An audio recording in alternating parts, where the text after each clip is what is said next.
बिस्मिल्लाहिर्रहमानिर्रहीम। रब्बि शरह ली सदरी व यस्सिर ली अमरी वहलुल उक़दतम मिन लिसानी यफ़क़हू क़ौली। अस्सलाम वालेकुम स्टूडेंट्स, आज हम एक्सरसाइज नंबर 2.5 के मज़ीद कुछ क्वेश्चंस देखेंगे जिसमें हमने nth डेरिवेटिव फाइंड आउट करना होता है। तो एक नया रूल यहाँ पे इंट्रोड्यूस कराऊंगी आपको। जी, तो लेबनिज़ रूल एक नया रूल है। इससे पहले nth डेरिवेटिव जिस तरह से हम फाइंड करते थे, सिंपल फंक्शन आपको दिया होता था, उसके फर्स्ट 4 या 5 डेरिवेटिव फाइंड आउट करने के बाद हम एक सीक्वेंस में आइडिया लगा लेते थे कि nth डेरिवेटिव किस टाइप का होगा। लेकिन यहाँ पे कुछ फंक्शंस ऐसे होंगे जिसमें ये पॉसिबल नहीं होगा कि आप उस तरीके पे चल सकें। जैसे कि आपके पास अगर एक फंक्शन है y जो कि प्रोडक्ट ऑफ टू फंक्शंस पे डिपेंड कर रहा है, यानी कि इसके अंदर एक सिंगल फंक्शन नहीं है, ये दो फंक्शंस इकट्ठे आ रहे हैं और दोनों का nth डेरिवेटिव आपने फाइंड करना है। जैसे कि y is equal to u v, यहाँ पे u और v दोनों x के फंक्शंस हैं और दोनों जो हैं nth डेरिवेटिव प्रोसेस करते हैं, यानी कि इन दोनों के nth डेरिवेटिव फाइंड आउट कर सकते हैं हम। तो जैसे कि आपके पास अगर एक function product of two functions हो तो फिर उसमें हम प्रोडक्ट रूल लगाते हैं, ठीक है। लेकिन यहाँ पे चूंकि nth डेरिवेटिव फाइंड आउट करना है, तो nth डेरिवेटिव अगर इस तरह का कोई फंक्शन आ जाए जो कि प्रोडक्ट ऑफ टू फंक्शंस पे डिपेंड कर रहा हो, पे कंसिस्ट हो, तो उसमें आपने direct nth derivative find out कर लेना है। यानी कि आपको फर्स्ट कुछ 4-5 डेरिवेटिव फाइंड करने की ज़रूरत नहीं है, आपने direct nth derivative find out कर लेना है। और nth डेरिवेटिव फाइंड आउट करने का यहाँ पे डायरेक्ट फार्मूला आपको बताया गया है। इस रूल को या इस फार्मूले को लेबनिज़ रूल कहते हैं। लेबनिज़ रूल के अकॉर्डिंग हम इसमें nth डेरिवेटिव फाइंड आउट करते हैं। ये देखें जी, एक फंक्शन आप उसको u कह लें, दूसरे फंक्शन को आप v कह लें, ठीक है। अब y जो है वो आपका प्रोडक्ट ऑफ टू फंक्शंस है। u किसको रखना है और v किसको रखना है, ये आपकी अपनी चॉइस है, आपकी अपनी मर्ज़ी है। जिस मर्ज़ी फंक्शन को u रख लें और जिस मर्ज़ी फंक्शन को v रख लें। अब होना क्या है, इसके ऊपर आपने इस y के ऊपर अपने अप्लाई किया है nth डेरिवेटिव डायरेक्ट और y की वैल्यू लिखी आपने u v। अब ये खुलता कैसे है, इसकी n+1 टर्म्स खुलती हैं, यहाँ से लेकर यहाँ तक ये इसकी टर्म्स खुली हुई हैं। सबसे पहले आपने फॉर्मूले के अकॉर्डिंग nc0, u का nth डेरिवेटिव जो पहला आपने माना हुआ है फंक्शन, उसका nth डेरिवेटिव और दूसरे फंक्शन का ज़ीरो डेरिवेटिव, यानी कि दूसरा फंक्शन आपका एज इट इज़ होगा, एक फंक्शन का nth डेरिवेटिव पहली टर्म में लेंगे। उसके बाद nc1, u का एक डेरिवेटिव n-1th डेरिवेटिव, यानी कि एक डेरिवेटिव कम कर लें, और v का फर्स्ट डेरिवेटिव। इसी तरह से nc2, u का n-2nd डेरिवेटिव और v का सेकंड डेरिवेटिव, और करते कराते बीच में rth डेरिवेटिव आएगा, फिर n-1th डेरिवेटिव आएगा, और करते कराते लास्ट में ncn में u का ज़ीरो डेरिवेटिव, क्योंकि स्टार्ट में v का ज़ीरो डेरिवेटिव था, यानी कि v एज इट इज़ था। अब यहाँ u का ज़ीरो डेरिवेटिव होगा और v का nth डेरिवेटिव होगा। तो यहाँ अगर आप नोट करें तो n के u के nth डेरिवेटिव से स्टार्ट करके आपने u के ज़ीरो डेरिवेटिव तक पहुँचे, तो ये आपके पास n+1 टर्म्स हैं। तो इस तरह से ये रूल है आपके पास nth डेरिवेटिव फाइंड करने का, अगर आपके पास फंक्शन जो है वो प्रोडक्ट ऑफ टू फंक्शंस पे कंसिस्ट करता है। जी, लेबनिज़ रूल अप्लाई करने के लिए एक एग्ज़ाम्पल है हमारे पास। मेरी तरतीब से एग्ज़ाम्पल नंबर 7 है, लेकिन बुक की एग्ज़ाम्पल नंबर 26 है। इसमें आपके पास nth डेरिवेटिव आपको फाइंड करने को कहा जा रहा है और फंक्शन आपके पास ये है e⁻x multiplied by ln of x। देखिए, इससे पहले पिछले लेक्चर्स में मैं आपको e⁻x सिंगल एक फंक्शन है इंडिपेंडेंट, ठीक है, इसका nth डेरिवेटिव फाइंड आउट करना सिखा चुकी हूँ। इसके अलावा अगर आपके पास सिर्फ ln ऑफ x हो, यानी कि सिर्फ ln का फंक्शन हो, उसका भी nth डेरिवेटिव फाइंड करना हम अलग अलग सीख चुके हैं, इन दोनों फंक्शंस के अलग अलग। लेकिन अब आप ये नोट कर रहे हैं कि इस फंक्शन के अंदर ये दोनों डिफरेंट फंक्शंस का ये y जो है प्रोडक्ट है, यानी कि दो डिफरेंट फंक्शंस यहाँ पे प्रोडक्ट हो रहे हैं और आपको nth डेरिवेटिव फाइंड आउट करने को कहा जा रहा है। तो फिर यही तो लेबनिज़ रूल है। लेबनिज़ रूल का यही फ़ायदा है कि आप वो डायरेक्ट, बजाय से कि आप पहले कुछ डेरिवेटिव फाइंड करके सीक्वेंस चेक करें कि किस तरह के आंसर्स आते हैं, आपको वो चेक करने की ज़रूरत नहीं है। आपने डायरेक्ट लेबनिज़ लगा देना है और लगाने के बाद आपने बस ये यहाँ पे डिसाइड करना है कि किस फंक्शन को आपने u में रखना है और किस फंक्शन को आपने v में रखना। तो ये आपकी अपनी मर्ज़ी है, क्योंकि जिस फंक्शन को भी आप u में रखेंगी, u का के फॉर्मूले के अकॉर्डिंग देखिए, सबसे पहली जो टर्म आपकी होगी वो nc0 है और u का nth डेरिवेटिव आप स्टार्ट में लेंगे और v का ज़ीरो डेरिवेटिव यानी कि v को आप एज इट इज़ लेंगे। तो nth डेरिवेटिव इन दोनों में से आपको एट वंस जिसका फाइंड आउट करना डायरेक्ट फॉर्मूला आता है या डायरेक्ट आप इजीली कर सकते हैं, उसको आप u में रखें, बेहतर यही होगा। और जिसका nth डेरिवेटिव आपको थोड़ा सा प्रॉब्लम है, उसको आप जो है वो v में रख लें। ठीक है, तो इस तरह से है। अब जैसे मुझे यहाँ पे जो इजी लग रहा है वो e की पावर x को u में रखना इजी लग रहा है, क्योंकि e raise to power x का फर्स्ट डेरिवेटिव भी e raise to power x ही है और इसका nth डेरिवेटिव भी e raise to power x ही है। इसके जितने मर्जी डेरिवेटिव ले लें, इस पर कोई फ़र्क नहीं पड़ने वाला। ठीक है जी।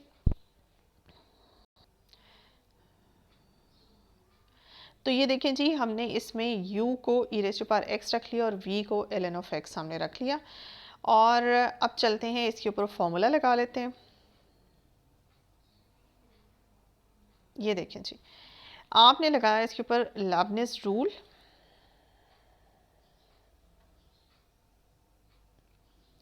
लेबनिज़ रूल लगाने से ये कंप्लीट मैं आपको यहाँ पे दिखा दूँ। ये देखें जी, अगर हम इसको नीचे ले आएँ,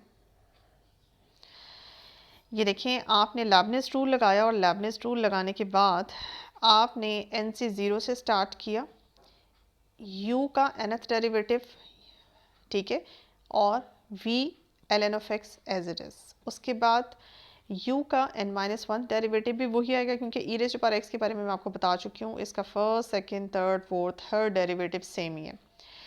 ln ऑफ x का उसके बाद फर्स्ट डेरिवेटिव, उसके बाद ln ऑफ x का सेकंड डेरिवेटिव -1/x², और करते कराते आपके पास ln ऑफ x का n-1th डेरिवेटिव, और ये है आपके पास n-1th डेरिवेटिव, और ln ऑफ x का यहाँ nth डेरिवेटिव।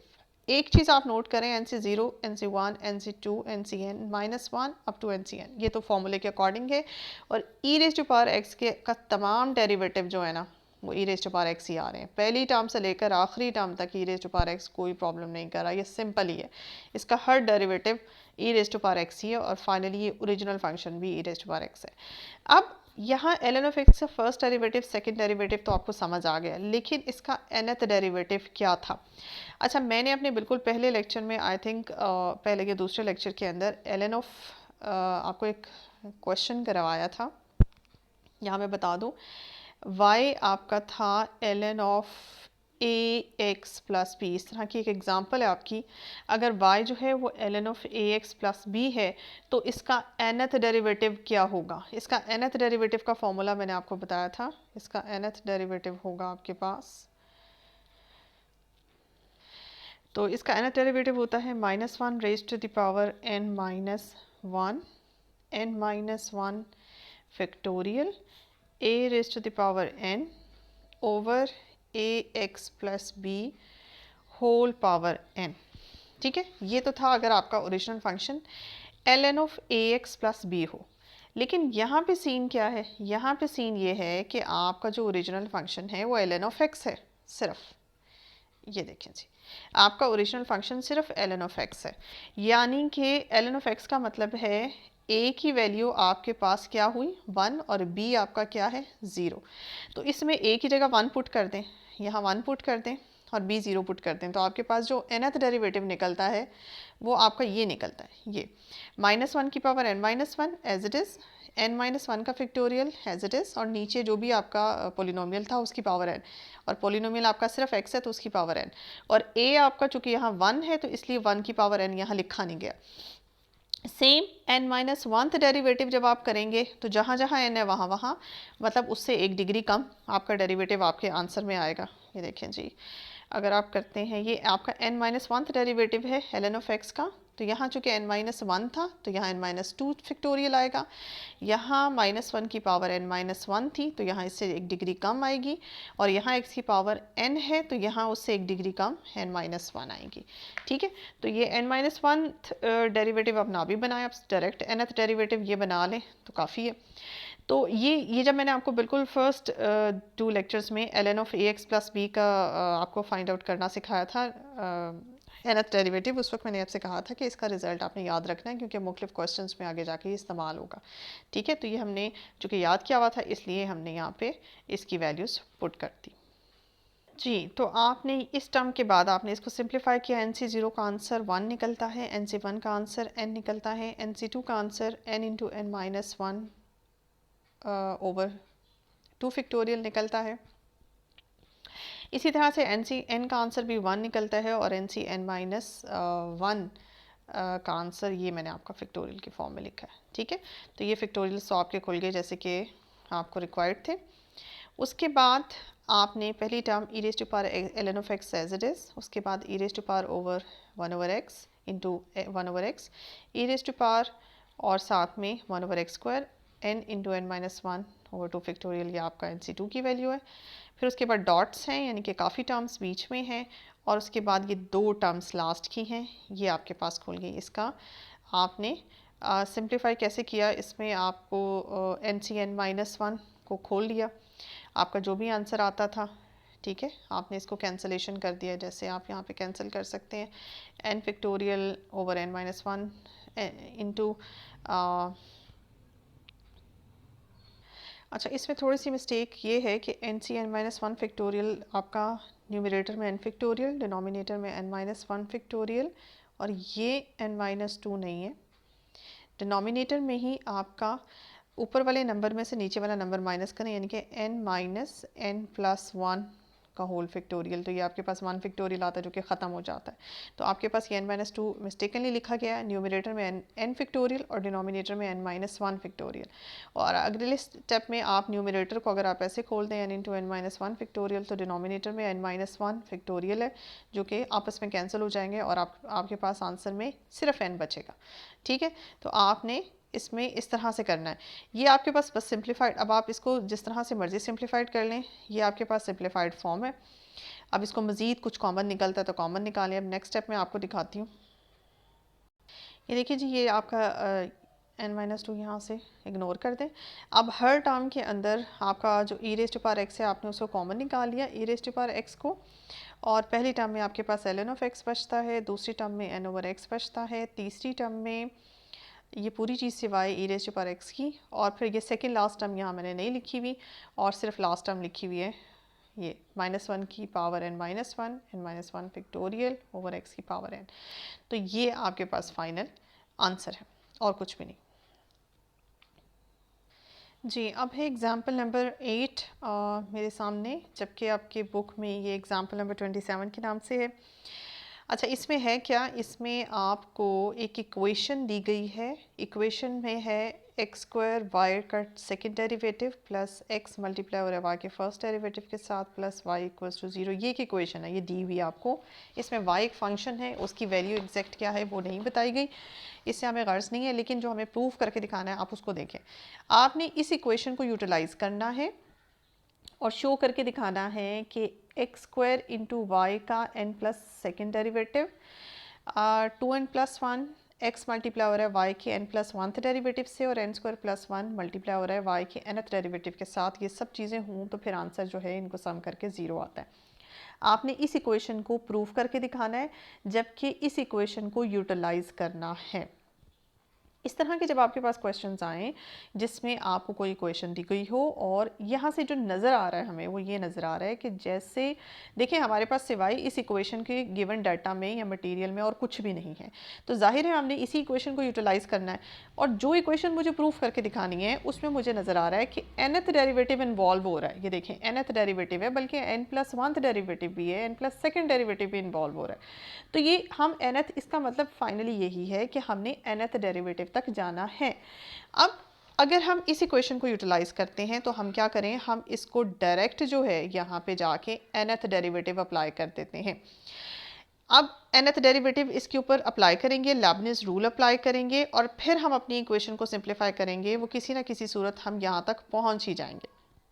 इस तरह के क्वेश्चंस अगर आपके पास आएँ तो उसको किस तरह से डील करना है वो हम एग्जाम्पल नंबर 8 में सीखते हैं। अब इसके सोल्यूशन की तरफ चलते हैं। ये देखें जी, आपकी ये जो इक्वेशन दी हुई है आपने डायरेक्ट इसके ऊपर जाके nth डेरिवेटिव अप्लाई कर दिया, क्योंकि मुझे अपने प्रूफ में नज़र आ रहा था कि मुझे प्रूफ क्या करके दिखाना है। ठीक है, हमें nth डेरिवेटिव तक पहुंचना था। ये nth डेरिवेटिव जो है लेफ़्ट और राइट दोनों पे अप्लाई होगा, लेकिन राइट में चूँकि ज़ीरो है तो ज़ीरो का nth डेरिवेटिव भी ज़ीरो होगा, इसलिए मैंने यहाँ पर अप्लाई करके दिखाया नहीं हुआ, अदरवाइज़ आपने अप्लाई दोनों तरफ ही करना है। अच्छा जी, आपने अप्लाई करना है तो आपको यहाँ पे इस इक्वेशन के अंदर 3 टर्म्स नज़र आ रही हैं। ये आप देख लें, हर टर्म के ऊपर ये डेरिवेटिव, जैसे कि हमारा डेरिवेटिव का रूल होता है कि हर टर्म के ऊपर जाके अलग अलग अप्लाई हो जाएगा। ये देखें जी, हमारा ये फर्स्ट टर्म के ऊपर, ये देखें जी, फर्स्ट टर्म के ऊपर जाके आपका nth डेरिवेटिव अलग अप्लाई हुआ, सेकंड टर्म के ऊपर अलग, और nth y के थर्ड टर्म के ऊपर अलग। आपने इन तीनों टर्म्स को अलग अलग डील करना है। यानी कि अगर आप बिल्कुल पहली टर्म के ऊपर देखें, सिर्फ इसको गौर करें, तो ये दो फंक्शंस का प्रोडक्ट है, जिसमें एक फंक्शन जो है वो y का डबल डेरिवेटिव है और दूसरा फंक्शन जो है वो x का स्क्वायर है। तो ये प्रोडक्ट ऑफ टू फंक्शंस हैं। यानी कि ये लेबनिज़ रूल, इसके ऊपर अगर हम सिर्फ इसको देखें तो इसके ऊपर आराम से हम लेबनिज़ रूल लगा सकते हैं। एक को u कंसिडर कर लें, एक फंक्शन को, और दूसरे फंक्शन को आप v कंसिडर कर लें।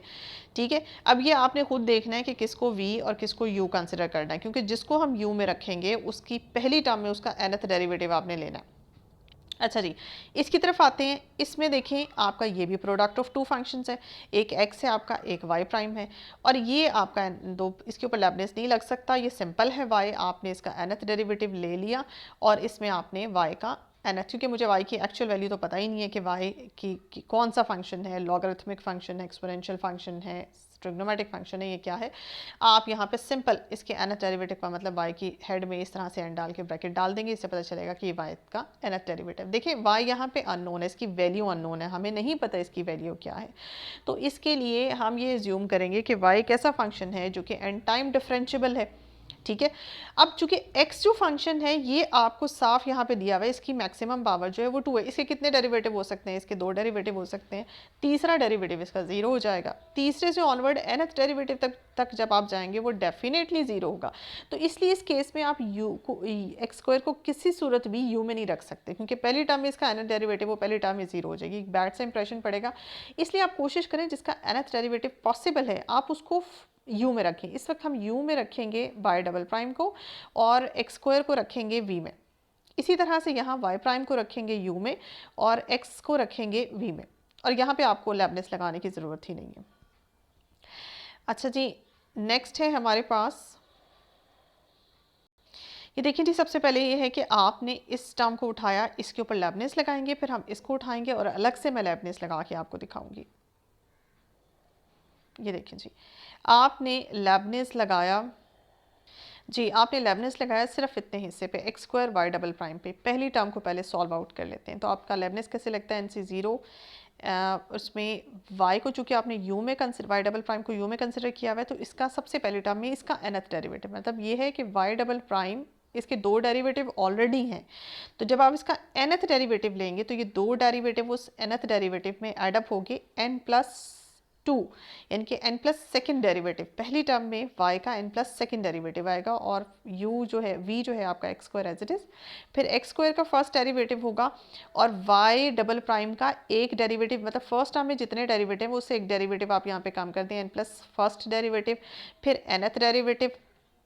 ठीक है, और फिर आपका यहाँ पे फर्स्ट डेरिवेटिव एक्स स्क्वायर का, उसके बाद यहाँ पे सेकंड डेरिवेटिव में एक्स स्क्वायर का सेकंड डेरिवेटिव सिर्फ 2 आता है। अब मैंने अगली टर्म NC3 नहीं लिखी, उसकी वजह ये है कि NC3 में 2 का मज़ीद जब आप डेरिवेटिव लेंगे तो 2 का डेरिवेटिव 0 हो जाता है, वो टर्म आपकी ऑनवर्ड सारी 0 हो जाएंगी। इसलिए मैंने इसके बाद जो टर्म्स आती हैं वो 0 कंसिडर की और उनको मैंने यहाँ पे नहीं लिखा। तो इसकी जो टर्म्स खुलती हैं वो सिर्फ और सिर्फ आपके पास 3 टर्म्स खुलती हैं, ये 1, 2 और ये 3, तीसरी टर्म, बस इतना ही खुलेगा। इसको सिंप्लीफाई कर लें, इसको सिंप्लीफाई, NC0 का आंसर जो है आपके पास 1 खुलता है, NC1 का आंसर n खुलता है, NC2 का आंसर ये आपके पास खुलता है। इसको थोड़ा सा सिंप्लीफाई कर लें, और करने के बाद ये आपकी तैयार होगी, फर्स्ट टर्म का nth डेरिवेटिव आपके पास तैयार हो गया। ये देखें जी, आपके पास ये फर्स्ट टर्म का nth डेरिवेटिव जो है ये आपके पास ये आंसर आता है। इसको आपने यहाँ से इक्वेशन नंबर का नाम दे दें और इसको संभाल के रखें। उसके बाद अब चलते हैं सेकंड टर्म के nth डेरिवेटिव की तरफ। इसके ऊपर भी हम जाके लेबनिज़ लगाएंगे, और रूल वही है लेबनिज़ लगाने का जैसे मैंने आपको पहले बताया था जी। अब ये देखें, जी, अब आपने जो है वो जो लेबनिज़ लगाया था इस टर्म के ऊपर, ठीक है, इस टर्म के ऊपर जो लेबनिज़ लगाया था उसका जो भी आंसर था वो 3 टर्म्स थी, आपने उसे सिंप्लीफाई कर लिया और सिंप्लीफाई करने के बाद उसको इक्वेशन नंबर 2 कह दिया। ठीक है, अब ये आपका इक्वेशन नंबर 2 बन गई, इसको आपने संभाल के रख लेना। अब चलते हैं इसकी तरफ। जी, ये है हमारा इस टर्म का nth डेरिवेटिव, इसके ऊपर हमने nth डेरिवेटिव अप्लाई किया। n से 0 y को हमने u में रखा, n प्लस, क्योंकि फर्स्ट डेरिवेटिव एक डेरिवेटिव तो y का ऑलरेडी था, जब आप nth डेरिवेटिव करेंगे तो वो पिछले डेरिवेटिव में एडअप होके फर्स्ट टर्म में y का n plus 1th derivative, second term में y का nth डेरिवेटिव, पहले टर्म में x एज इट इज़, दूसरी टर्म में x का डेरिवेटिव और थर्ड टर्म में x का डेरिवेटिव सेकंड डेरिवेटिव होगा जो कि 0 हो जाएगा। ठीक है, तो x का चूँकि सेकंड डेरिवेटिव 0 हो जाता है इसलिए थर्ड टर्म आपकी 0 हो जाएगी और इससे ऑनवर्ड साइड टर्म्स भी 0 होंगी। इसके सिर्फ 2 टर्म्स ही खुलती हैं। NC0 का आंसर 1 होता है और NC1 का आंसर n होता है और ये 2 टर्म्स खुल के आपके सामने आएंगे। अब ये है, इसका आंसर आपके पास इक्वेशन नंबर 2 में रखा है, इसका आंसर आपके पास इक्वेशन नंबर 3 में रखा है। अब आपने सिर्फ इतना काम ये करना है कि इक्वेशन नंबर 2 से ये वैल्यू उठा के इक्वेशन नंबर 1 में पुट करनी है और इक्वेशन नंबर 3 से ये वैल्यू उठा के आपने इसकी जगह पुट करनी है। जी ये देखिए जी, आपने 2 और 3 से इक्वेशन नंबर 1 में वैल्यू पुट की है। एक्स स्क्वायर वाई का सेकंड डेरिवेटिव, इसका nth डेरिवेटिव बनता है ये 3 टर्म्स और वो इसके nth डेरिवेटिव की 2 टर्म्स थी और इसका nth डेरिवेटिव आपने ऐसे लिख लिया। ठीक है, अब इसको जाके थोड़ा सा ब्रैकेट खोलते हैं और सिंप्लीफाई करते हैं। ये देखिए जी, आपने इस ब्रैकेट को खोला, ये तीनों टर्म्स आपकी y का n plus 1th term, n plus 1th derivative इसमें भी आ रहा है और इसमें भी इन्वॉल्व हो रहा है। ये दोनों टर्म्स आपस में एडअप हो जाएंगी और y का nth डेरिवेटिव और nth डेरिवेटिव ये दोनों टर्म्स आपस में एडअप हो जाएंगी। ये देखिए, आपने पहली टर्म आपने एज इट इज़ रखी, जबकि y का n प्लस 1th डेरिवेटिव यहाँ से 2nx है और यहाँ से x अंदर आता है और यहाँ से y का nth डेरिवेटिव कॉमन निकाल लिया और n into n minus 1 plus n, ये वाली टर्म भी आपके पास प्लस n और यहाँ इसका कोफिशिएंट है प्लस 1। इसको सिंप्लीफाई किया, n square minus n plus n, ये n आपका कैंसिल हो गया और n स्क्वायर प्लस 1 आपके पास बचा और यहाँ 2n plus 1 x times y का n प्लस 1th डेरिवेटिव और y का n प्लस सेकेंड डेरिवेटिव के साथ x स्क्वायर। तो ये वो इक्वेशन थी स्टार्ट में जो आपने प्रूफ करके दिखानी थी। ये देखें, आपको यही प्रूफ करनी थी, आपने इस इक्वेशन को यूटिलाइज़ किया, इसके ऊपर nth डेरिवेटिव अप्लाई किया और आपने वही प्रूफ करके दिखा दिया जो आपको यहाँ पे कहा गया था। जी नेक्स्ट है हमारे पास एग्जाम्पल नंबर 9 जो कि आपकी बुक की एग्जाम्पल नंबर 28 है। इसमें y एक फंक्शन है और that is sine inverse x का होल स्क्वायर। आपने प्रूफ करके दिखाना है ये इक्वेशन, इसके अलावा भी कुछ प्रूफ करना है, लेकिन आप अगर इस इक्वेशन को देखें कि जिसको आपने प्रूफ करके दिखाना है, इसमें आपको y का सेकंड डेरिवेटिव तक मैक्सिमम नज़र आ रहा है, फर्स्ट डेरिवेटिव भी नज़र आ रहा है और सेकंड भी। तो ये इक्वेशन सिंपल है, आपके पास जो भी y की वैल्यू है उसको आप इससे पहले मैंने आपको एग्जांपल नंबर 10, मेरी तरतीब से पिछले लेक्चर में मैंने एग्जांपल नंबर 10 भी करवाई थी और वो बिल्कुल वैसी ही थी, ऐसी ही थी, जिसमें y की कुछ वैल्यू दी होती है एक फंक्शन की फॉर्म में और आपको ये इक्वेशन बनानी होती है। जो इक्वेशन आपने बनानी है आप उसमें देख लें आपको करना क्या है, वहीं से आपको आइडिया हो जाएगा आपने करना क्या है। आपने इसमें y का फर्स्ट डेरिवेटिव और सेकंड डेरिवेटिव आपको नज़र आ रहा है, तो चलते हैं तरतीब से y का first derivative and second derivative करते हैं।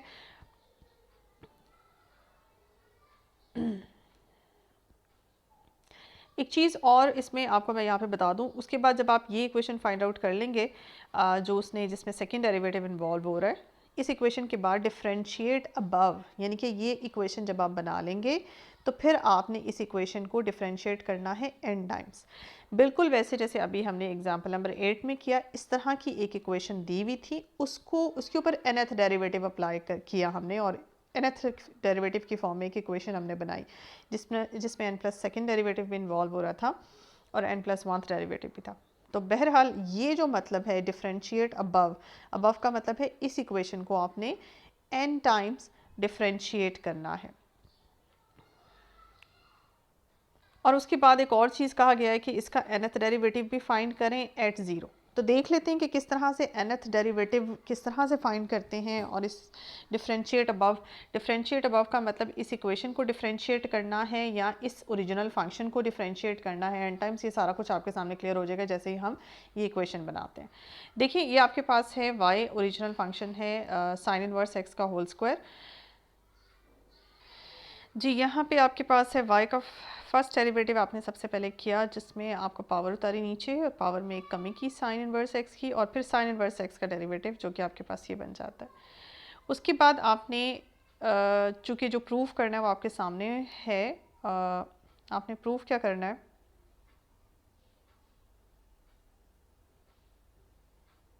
ये देखें जी, आपने प्रूफ जो करना है उसमें आपको सेकंड डेरिवेटिव के साथ 1 माइनस एक्स स्क्वायर नज़र आ रहा है और अंडर रूट यहाँ पे नहीं है। तो इसी क्वेश्चन से जो मुझे प्रूफ करके दिखानी है मुझे वहीं से थोड़ा आइडिया लेना होगा, और मैं वहीं से आइडिया लूँगी और मैं इसका दोनों तरफ स्क्वायर कर दूँगी, यानी कि मुझे अंडर रूट यहाँ से ख़त्म करना। स्क्वायर रूट ख़त्म करने के लिए ये देखें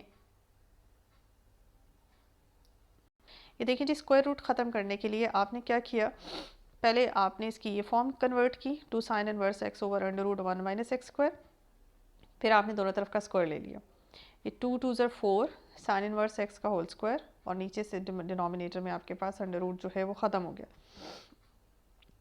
उसके बाद आपने क्रॉस मल्टीप्लाई किया, 1 माइनस एक्स स्क्वायर को यहाँ मल्टीप्लाई कर दिया क्रॉस, और यहाँ पे 4 साइन इनवर्स एक्स का होल स्क्वायर। अगर साइन इनवर्स एक्स का होल स्क्वायर आप देखें तो ओरिजिनल क्वेश्चन में इसकी वैल्यू y है, तो आपने इसकी वैल्यू इंसर्ट कर दी, तो ये आपके पास ओरिजिनल इक्वेशन जो बन गई वो इस तरह की बन गई, 1 माइनस एक्स वाई प्राइम का स्क्वायर और 4y। अब आपको चूँकि सेकेंड डेरिवेटिव तक पहुँचना है तो आप इसका सेकेंड डेरिवेटिव निकालें यहाँ से, इसी इक्वेशन को दोबारा से डिफ्रेंशिएट करें, यहाँ पे प्रोडक्ट रूल लगाएं और यहाँ पे सिंपल सेकेंड डेरिवेटिव y का हो जाएगा।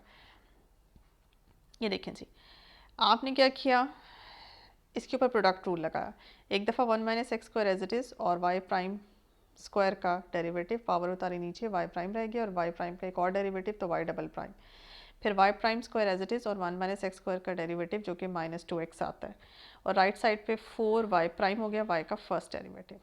ठीक है जी, इसके बाद आपने इस इक्वेशन में से लेफ़्ट साइड से आपने y प्राइम को कॉमन निकाल लिया, यहाँ भी y प्राइम कॉमन है, यहाँ भी y प्राइम कॉमन है, तो पीछे आपके पास ये ब्रैकेट में चीज़ बचती है, चूँकि ये राइट साइड पे भी y प्राइम कॉमन है तो उसको भी इधर ला के उसमें से भी y प्राइम यानी कि फर्स्ट डेरिवेटिव ऑफ y को कॉमन निकाल लिया। अब ये आपके पास दो फैक्टर्स बन गए, एक y प्राइम और एक ये ब्रैकेट, इन दोनों का प्रोडक्ट इक्वल्स टू 0 है, तो जब दो नंबर्स का प्रोडक्ट या दो फैक्टर्स का प्रोडक्ट इक्वल्स टू 0 हो तो उनमें से कोई एक ज़ीरो ज़रूर होता है, या तो y प्राइम इक्वल्स टू 0 है या ये ब्रैकेट इक्वल्स टू 0 है, बट y प्राइम यानी कि फ़र्स्ट डेरिवेटिव 0 नहीं हो सकता। उसकी वजह ये है कि ये देखें फ़र्स्ट डेरिवेटिव आपने क्या निकाला है, फ़र्स्ट डेरिवेटिव आपने निकाला है ये, अगर फर्स्ट डेरिवेटिव 0 हो जाता तो फिर सेकेंड आप निकाल ही ना सकते, दैट्स वाई फर्स्ट डेरिवेटिव 0 नहीं है।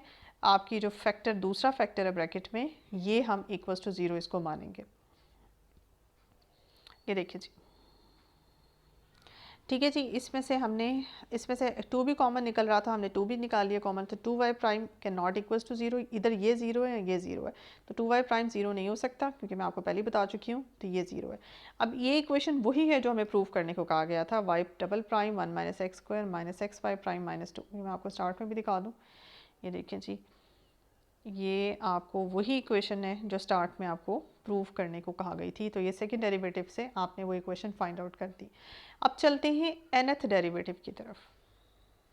ये देखिए जी, यही इक्वेशन जो हमने अभी फाइंड आउट की थी सेकेंड डेरिवेटिव की, इसके ऊपर हमने nth डेरिवेटिव अप्लाई कर दिया। ठीक है, जब हम इसके ऊपर nth डेरिवेटिव अप्लाई करेंगे तो ये आपका nth डेरिवेटिव हर टर्म के ऊपर जाके अलग अलग अप्लाई हो जाएगा। 2 का nth डेरिवेटिव तो वैसे 0 है, और इसके ऊपर भी लेबनिज़ रूल लगेगा, यानी कि नेक्स्ट स्टेप में dn over dxn y double prime multiplied by 1 minus x square के ऊपर अलग हो जाएगा, माइनस ये एक्स वाई प्राइम के ऊपर अलग हो जाएगा। ठीक है, इक्वल्स टू 0, तो ये इक्वेशन आपकी इस तरह से बनेगी जी। तो आपने क्या करना है, आपके पास जो पहली टर्म थी वो y का डबल डेरिवेटिव था और साथ में 1 माइनस एक्स स्क्वायर था, इसके ऊपर आपने अप्लाई करना है nth डेरिवेटिव, NC0 NC1। ये देखें, y का डबल डेरिवेटिव था तो इसलिए पहली टर्म में nth डेरिवेटिव एडअप होके n प्लस सेकेंड डेरिवेटिव हो गया, 1 minus x square as it is. अगली टर्म में 1 माइनस एक्स स्क्वायर का फर्स्ट डेरिवेटिव जी, तो इसमें उसके बाद y का n प्लस वन डेरिवेटिव, फिर nth डेरिवेटिव पे आ गया NC2 के साथ, और -2x का एक और डेरिवेटिव लिया तो -2 इसके बाद 0 हो जाएगा, इसलिए अगली टर्म्स मैंने लिखी नहीं। उसके बाद ये देखें ब्रैकेट में ये आपके पास था y का first derivative multiplied by x, इसके ऊपर हमने अप्लाई किया था nth डेरिवेटिव, तो फर्स्ट डेरिवेटिव के साथ nth मिलेगा तो n प्लस वन हो जाएगा, x एज इट इज़ फिर y का nth डेरिवेटिव और x का फर्स्ट डेरिवेटिव, उसके बाद जितनी भी टर्म्स होंगी वो सारी की सारी ज़ीरो होंगी।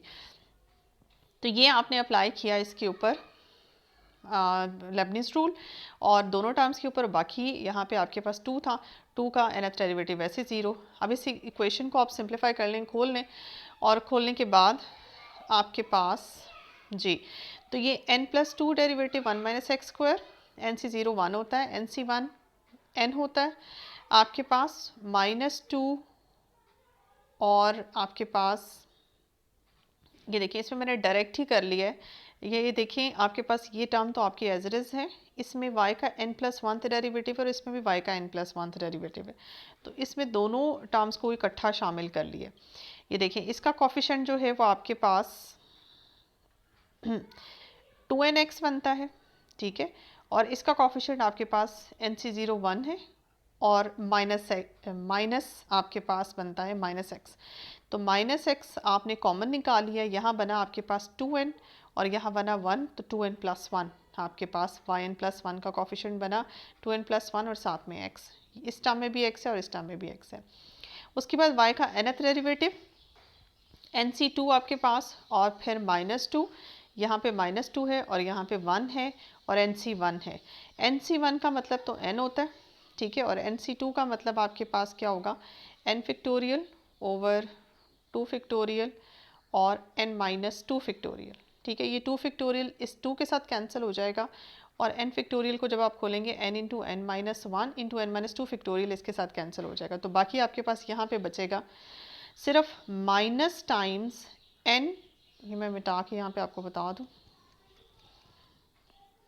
यहाँ पे आपके पास बचेगा -n टाइम्स n-1, ठीक है, और यहाँ पे आपके पास yn का कोफिशिएंट बनेगा +-n, ये माइनस चूँकि बाहर है -n, तो ये आपका -n। अब आप कॉमन क्या निकालेंगे, -n और y का nth डेरिवेटिव कॉमन निकाल देंगे, और अंदर आपके पास यहाँ पे बचेगा n-1 और यहाँ पे बचेगा +1, तो ये आपस में कैंसिल होके ओनली n इंटू n, इनके n² आपके पास बनेगा। तो ये चीज़ आपके पास बनती है इस तरह से, y का n+2 derivative 1 minus x square, 2n+1 x y का n+1 डेरिवेटिव, और n² y का nth डेरिवेटिव। तो इसमें देख लें आपके पास ये आपने nth डेरिवेटिव उस इक्वेशन पे अप्लाई किया, ये फाइनल इक्वेशन आपके पास ये बन के सामने आ गई, इसको इक्वेशन नंबर 4 कहते हैं। अब आपका टारगेट ये था कि आपने nth डेरिवेटिव फाइंड करना है at 0, at x is equals to 0। देखिए y is a function of x, y जो है वो x का फंक्शन है, जहाँ जहाँ x है वहाँ वहाँ 0 पुट कर दें। तो nth डेरिवेटिव जब आप x को 0 पुट करते हैं तो उस वक्त nth डेरिवेटिव क्या होता है जी। तो इसमें आप यहाँ पे देखें कि आप x को 0 पुट करें, इस इक्वेशन में जाएं और जाके जहाँ जहाँ x है वहाँ वहाँ 0 पुट कर दें। ये देखें यहाँ पे 0 पुट करें, यहाँ 0 पुट करें, और यहाँ पे तो x इन्वॉल्व ही नहीं है, तो ये आपका ये टर्म तो टोटली 0 हो जाएगी, ये ख़त्म हो जाएगी। और यहाँ पे y के n+2 डेरिवेटिव का कोफिशिएंट 1 बन जाएगा, और यहाँ पे आपके पास n² y का nth डेरिवेटिव बचेगा। तो ये सिंप्लीफाई होके आपकी इक्वेशन बनती है y का n+2 derivative minus n² y का nth डेरिवेटिव इक्वल्स टू 0। फिर अगले स्टेप में आप इसको इक्वेशन के उस तरफ ले जाएं, ठीक है, क्योंकि ये माइनस में है, तो ये इस तरह से इक्वेशन बनेगी y का nth derivative at 0 is equals to n² और y का n+2 derivative at 0 plus is equals to n² y का nth डेरिवेटिव एट 0, क्योंकि जहाँ जहाँ y is a function of x basically, तो आपने x को 0 पुट कर दिया, तो फिर now y is a function of x is equals to 0, ठीक है। इस तरह से आपने इसको लिखना है। ये देखें जी, आपने पुट किया 0, x की जगह 0, y एट 0, जहाँ जहाँ x था वहाँ 0, और कर करा के वही चीज़ आ गई जैसे मैंने आपको कहा था। This now becomes the equation number 5। अब ये आपके पास इक्वेशन नंबर 5 आ गई। आप इसमें y का n+2 derivative at 0 is equals to n² y का nth डेरिवेटिव एट 0। ये देखें जी, आपके पास ये जो इक्वेशन बनी है इक्वेशन नंबर 5, इसमें जाएं और जाके आपने चूँकि y n एट 0 फाइंड करना है, ठीक है, y n एट 0 की वैल्यू फाइंड करनी है, तो n में ये चूँकि आप इस इक्वेशन में जाएंगे और जाके n की डिफरेंट वैल्यूज़ पुट करेंगे 1 2 3 एंड सो ऑन। आप यहाँ पे पुट करेंगे इस इक्वेशन नंबर 5 में n की डिफरेंट वैल्यूज़, आपके पास डिफरेंट आंसर्स आएंगे। देखिए जब आपको ये फाइनली आपने जो फाइंड करना है वो y का nth डेरिवेटिव एट 0 फाइंड करना है। अब nth डेरिवेटिव जो है वो यहाँ पे आपको एक दो टर्म्स बनाएं, n की डिफरेंट वैल्यूज पुट करके, वहाँ से आपको आइडिया होगा। क्योंकि n क्या है, y का nth डेरिवेटिव आपने फाइंड करना है। n क्या है, क्या n का मतलब 10 है, क्या n का मतलब 11 है। यानी कि देखिए दो तरह के नंबर्स यहाँ पे हो सकते हैं, इवन डेरिवेटिव या ऑड डेरिवेटिव। आपने ऑड नंबर ऑफ डेरिवेटिव पे ख़त्म करना है, n का मतलब कोई ऑड नंबर है या n का मतलब कोई इवन नंबर है। तो यहाँ भी हम देखेंगे कि हमारे इवन डेरिवेटिव, हर क्वेश्चन में ऐसा नहीं होता लेकिन यहाँ पे ऐसा है कि इवन डेरिवेटिव का आंसर किसी और पैटर्न से आता है और ऑड डेरिवेटिव्स का आंसर किसी और पैटर्न से आता है। इसलिए हम यहाँ पे इवन और ऑड के लिहाज से अपना फाइनल आंसर देंगे। y का nth डेरिवेटिव के दो केसेस बन जाएंगे। y का nth डेरिवेटिव एट 0 दो केसेस पे मुश्तमिल होगा, जब n आपका कोई ऑड नंबर ऑफ डेरिवेटिव होता है, जब n आपका कोई इवन नंबर ऑफ डेरिवेटिव होता है। ये हम जब ऑब्जर्व करेंगे उसके बाद आपको इसकी डिटेल पता चलेगी। ये देखिए आपने n को 1 पुट किया, इक्वेशन नंबर 4 लिखा हुआ है, लेकिन आपने ना इक्वेशन नंबर 5 में यहाँ मिस्टेकनली लिखा गया है। एक्चुअली में आपने इक्वेशन नंबर 5 में जाके n को पुट करना है जी 1। यहाँ देखिए n को 1 पुट करें तो ये y का n+2 डेरिवेटिव है, तो 1+2 थर्ड होता है, तो third derivative at 0 is equal to 1 का स्क्वायर y का फर्स्ट डेरिवेटिव एट 0। अब अगर आप शुरू में इस क्वेश्चन के शुरू में जाएं तो फर्स्ट डेरिवेटिव हमने क्या निकाला था, हमने फर्स्ट डेरिवेटिव निकाला था जी, ये हमने निकाला था sine inverse x over 1 minus x square under root, ये हमारा फर्स्ट डेरिवेटिव था। अब फर्स्ट डेरिवेटिव के अंदर जहाँ जहाँ x है वहाँ वहाँ जाके 0 पुट कर दें, तो साइन इनवर्स 0 ओवर 1 माइनस 0, ये चीज़ आपके पास जी बनती है। ठीक है, अच्छा ये आपके पास बनी, इसे सिंप्लीफाई करें, साइन इनवर्स 0 0 होता है, समथिंग 0 ओवर समथिंग आपके पास फाइनली 0 आंसर देता है। तो थर्ड डेरिवेटिव एट 0 जो है y का, वो आपको 0 आंसर देता है। ये देखें, अब जाना है जी आपने n को 2 पुट करना है, इक्वेशन नंबर 5 में ये गलती से लिखा गया है। इस इक्वेशन में n को 2 पुट करेंगे, यहाँ y का फोर्थ डेरिवेटिव एट 0, यहाँ 2 स्क्वायर और y का सेकंड डेरिवेटिव एट 0। अच्छा जी y का सेकंड डेरिवेटिव क्या है, आपने y का सेकंड डेरिवेटिव अगर आपको याद हो, y का फर्स्ट डेरिवेटिव आपने बनाया था sine inverse x over 1 minus x square. ठीक है, इसी तरह से आपका सेकंड डेरिवेटिव भी था। मैं सेकंड डेरिवेटिव की इक्वेशन की तरफ ले जाती हूँ आपको। ये देखें जी, ये था y का सेकंड डेरिवेटिव, ये इक्वेशन थी जिसमें आपने सेकंड डेरिवेटिव फाइंड किया था। इसमें से अगर आप इसको रिमूव कर दें, ये इक्वेशन बनी थी आपके पास, ये देखें ये वाली इक्वेशन जिसमें y का सेकंड डेरिवेटिव आपने फाइंड आउट किया था। अब इसमें y का, ये देखें जी y का सेकंड डेरिवेटिव जहाँ जहाँ x है वहाँ वहाँ 0 पुट करें, y का सेकंड डेरिवेटिव एट 0, ये आपके पास 1 बन जाएगा। ठीक है, ये आपके पास 0 बन जाएगा और -2 आपके पास बचेगा। तो y का सेकंड डेरिवेटिव एट 0 बराबर है 2 के। तो ये वैल्यू उठाएं और वहाँ पे जाके इंसर्ट कर दें। ये देखें जी y का सेकंड डेरिवेटिव एट 0, मैंने इसकी वैल्यू 2 लिख ली यहाँ पे, और ये 2 स्क्वायर वैसे ही है, 2 इंटू 2 स्क्वायर। तो आपका 5 इक्वेशन में n की वैल्यू जब आप 2 पुट करते हैं तो फोर्थ डेरिवेटिव का आंसर आपके पास 2 इंटू 2 स्क्वायर आता है, जबकि इससे पहले थर्ड डेरिवेटिव का आंसर आपने निकाला है 0। अब ये देखें जी n को जब आप 3 पुट करते हैं तो यहाँ y 5 at 0, 3 square y 3 at 0। Third derivative ऊपर देख लें, आपने पहले ही 0 निकाल लिया था। ये देखें थर्ड डेरिवेटिव 0 तो उसकी वैल्यू पुट करें तो फिफ्थ डेरिवेटिव भी आपका 0 आ जाता है। ये देखिए जी n को 4 पुट करें तो इधर 6 डेरिवेटिव बनता है एट 0, यहाँ 4 बनता है 4 स्क्वायर। y का फोर्थ डेरिवेटिव ये आपने पीछे क्या फाइंड आउट किया था, ये देखें जी फोर्थ डेरिवेटिव आपने फाइंड किया हुआ है 2 इंटू 2 स्क्वायर, इसकी वैल्यू लिखी और यहाँ 4 square, 2 into 2 square into 4 square, ये आपके पास 6 डेरिवेटिव बन गया। अब आप कंसेक्टिवली यहाँ पे देख रहे हैं कि आपका जो थर्ड डेरिवेटिव है ऑड नंबर डेरिवेटिव ये 0, इसी तरह से आपका यहाँ पे fifth derivative 0, odd number of derivative 0। इसी तरह से हम आइडिया लगा सकते हैं कि seventh derivative, ninth derivative and जितने भी ऑड डेरिवेटिव आएंगे nth तक आपने जाना है। nth का मतलब कुछ भी हो सकता है, nth का मतलब 9th भी हो सकता है, nth का मतलब 11 भी हो सकता है, कुछ भी हो सकता है। खैर बहरहाल आप 100 भी 101 कर लें, 99th भी कर लें, किसी भी ऑड नंबर पे एंड अप कर लें, वो आपका 0 ही आएगा। जबकि इवन नंबर की बात देखें, फोर्थ डेरिवेटिव आपके पास नॉन ज़ीरो है और यहाँ पे सेकेंड डेरिवेटिव आपके पास, जैसे कि मैंने आपको पीछे फाइंड करके दिया, सेकेंड डेरिवेटिव एट 0 जो है वो आपके पास 2 आया, फोर्थ डेरिवेटिव 2 इंटू 2 स्क्वायर आया, इसके बाद सिक्स्थ डेरिवेटिव आपके पास है 2 इंटू 2 स्क्वायर इंटू 4 स्क्वायर।